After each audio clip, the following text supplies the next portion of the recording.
notkun á þessum sálmi og heimfærslu. Þetta góður vinur minn og sem mörg ykkar þekkja, mikilvægur prestur Sigurður Pálsson og sem var námsstjóri í kristnum fræðum var áttræður í fyrra frekar en í vor. Við sátum saman í biblíuþýðingarnefnd Gamla testamentisins líklega í 16 ár, þannig ég þekki hann alveg vel og góðu einu.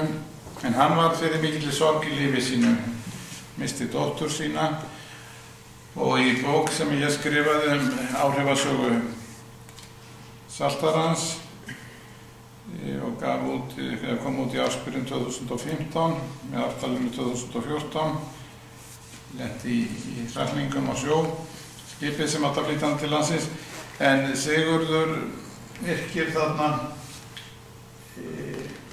og sagði mér mjög opinskátt frá þessu og leiði mér að birta frásögn af hvernig hans ljóð var til orðið, hans harmasalmur. Hann misti dóttur sína sem var 3 barna móðir, einhver lögfræðingur og orðar það sjálfur mjög opinskátt að hann dó úr angist, sagði hann. Og frá 3 ungum drengjum.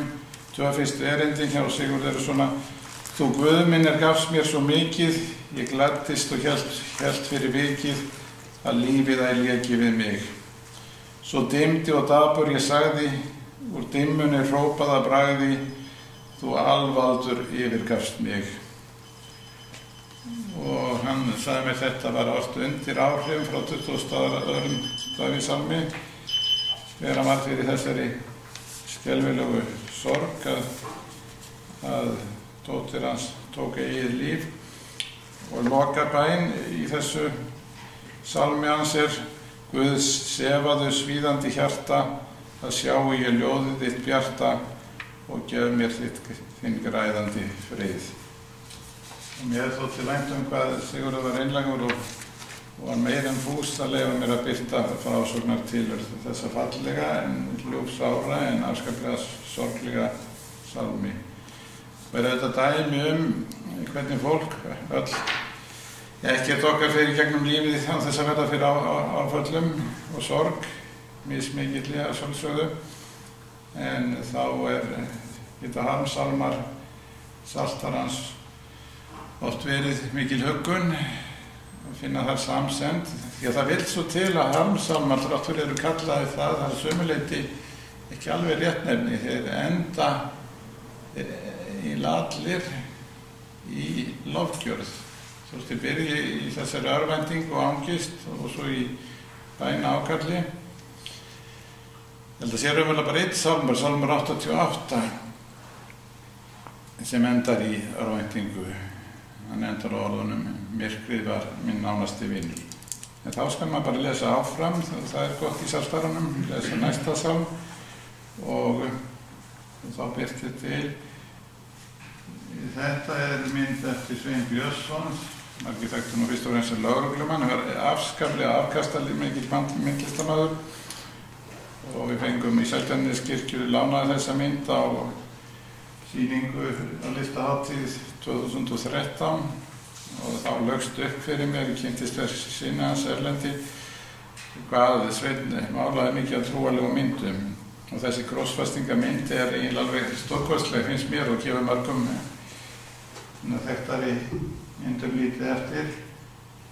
Kristur ef að grannt skoða þá sést ekki krossinn, en við skynjum að þarna krossfesting og þarna eru páskalyfjunar og þarna dúfan sem táknar heila sanda og svona sambland af huldukonun íslensku, sérlendur og matumennir. Svo lauma hann alltaf sjálfum sér inn í myndina, Lágukallinn, hann listamálurinn sjálfur. Nú þegar ég komin að sýna krossfestingamyndi þá lítið sem Seltirningur að sýna þessa eftir Einar Hákonarson og Einar hann skreitti ljóðabók eftir Stein Steinar og var mér hrifinn af ljóðum hans hefur hann sagt mér og þessi mynd auðvitað undir ljóðun á Valhúsahæðinni verið að krossfesta mann Háskóli Íslands á þessa mynd. Hún var, við á Seltjarnarnesi vorum lengi með hann í láni, raunar mikið lengur en við höfum beðið Háskólinn var ekki að kalla eftir henni og við eitthvað seinir til að skilja henni, en það fannst hún að vera þar. Og það var svona haft að gamanmáli, það eru 7 sem að taka, þannig hefur verið að taka Jesús niður á krossinum og við erum 7 sem erum í sóknarnefndinni á Seltjarnarnesi. En nú bara því með Einar Hákonarson, þetta er náttúrulega svo ríkt í myndlist Einars, við nota mikið þetta hugtak heimfærsla. Þóri K. Þórðarson, sem hefur nú kennt fleirum en mér hér inni, var fyrirrennari minn í starfi. Hann notaði þetta mikið að þessar ritskýringun er ekki lokið fyrir við leitast við að heimfæra boðskapinn til okkar tíma. Ýmsir aðrir biblíufræðingar sagði það er ekki verkefni biblíufræðinganna, það er prestanir og predikanir og aðrir að glíma við. En ég er sammála Þóri þetta, en það er mjög gaman þegar listamenn, þannig Kristur ekki í Getsemanni, heldur í Hljómskálagarðinum hjá Einari. Þessa mynd málaði raunar myndina til hægri fyrir mig og hún það er Davíð konungur sem hörpuleikarinn, staddur inn í Kaldalóni. Og myndin einkennist öll af tvíræðni. Hann spinnur saman í eina persónu Davíð konung og lækninn og tónskáldið Sigvalda Kaldalón sem vil nú spila að vera afi minn. Og það er Salmur 121 sem hafður í huga þarna líka. Ég hef augum mín til fjallana. Þetta er Drangajökull og hér eru 10 strengir úr svokölluðu plexigleri og þeir eru að vera strengir hörpunnar. Ég spurði Einar að því að þú ert vel lesin í Biblíunni, þú hefur fundið það út að strenginir, eins og sagt í Saltanum, 10 strengi harpa. Nei, ég vissi það ekki, mér fannst það bara einhvern veginn eiga svo vel við. En þetta er sem sé tvíræðinni, heitilitunir fyrir landið Helga og svo Drangajökull þarna. Og traumannir hér, það er annars vegar Drangajökull niður og honum gengur Skriðjökull, þannig það er traumannir niður úr jöklunum sem jafnframt lofsöngurinn sem stígur upp til himna. Skemmtileg tvíræðinni í þessari mynd. Já, ljóðmælandinn sem átti kalla það svo, eða sálmaskáldið, hann vísar til líðinnar sögu þjóðarinnar. Og hvað segir þér? Þér treystu feður vorir, þeir treystu þér og þú hjálpaðir þeim, hrópuðu til þín og þeim var bjargað, treystu þér og vonin brást þeim ekki. En ég er maðkur og ekki maður, smánar mönnum, fyrirlitin af öllum. Allir sem sjá mig gera gísa mér, gefla sig og hrista höfuðið.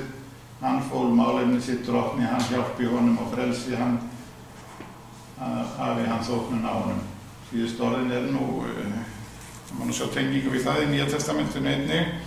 En þarna vísað aftur til liðinnar sögu, þjóðarinnar og þar getum við bara hoppað yfir í eina af frægustu biblíukvikmyndum allra tíma sem gerðum boðorðin 10, 1956 af þeim kunna kvikmyndaframleiðanda eða leikstjóra Cecil DeMille.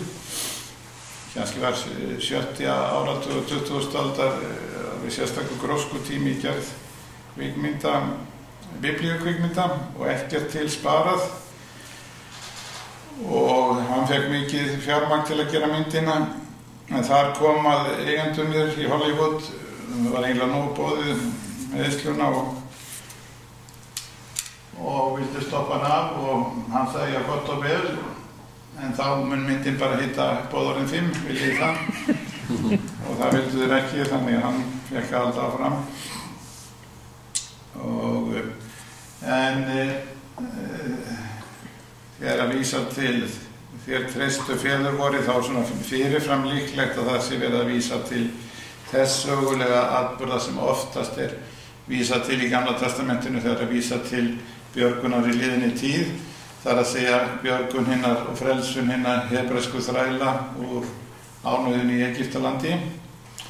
Og það viðeigandi að nefna það hér því að páskahátíð gyðinga, hún fjallar frelsun eins og páskahátíð okkar, en það annars konar frelsun, það frelsun úr ánauðinni Gyðingalandi. Páskar á hebresku heita Pesach og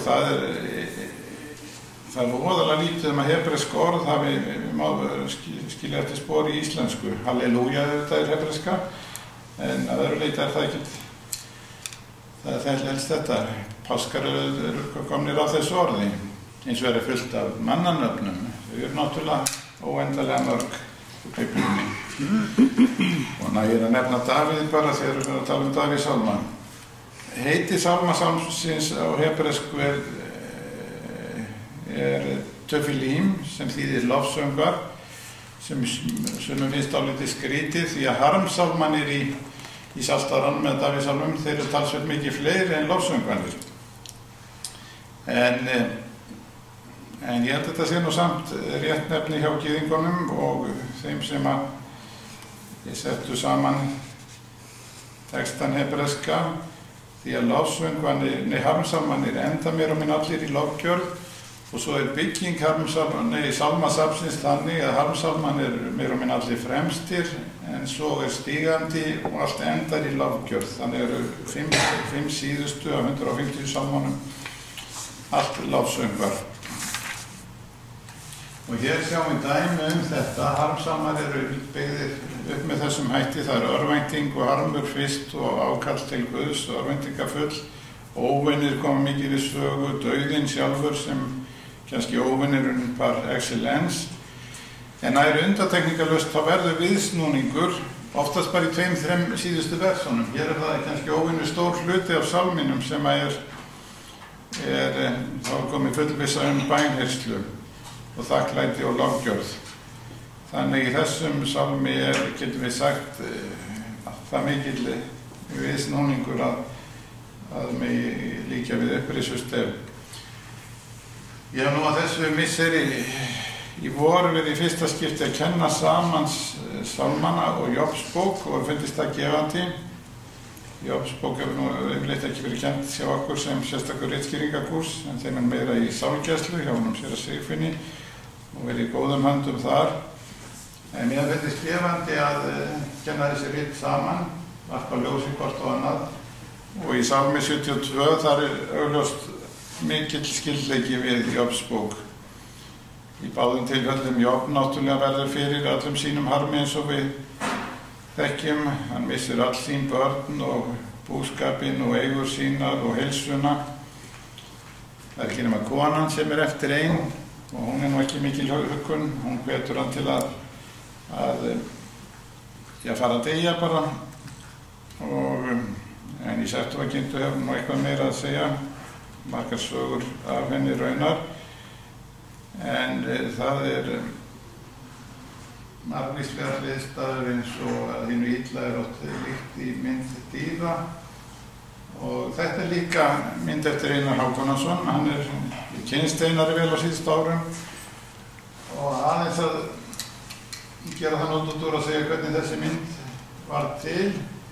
Einar Hákonarson fór sem ungur maður, hann var í myndlistanámi í Gautaborg í Svíþjóð og þar tíðkast nú með farið svona námsferðir og fóru til Auschwitz, útrýmingabúðana illgrimdu í Pólandi,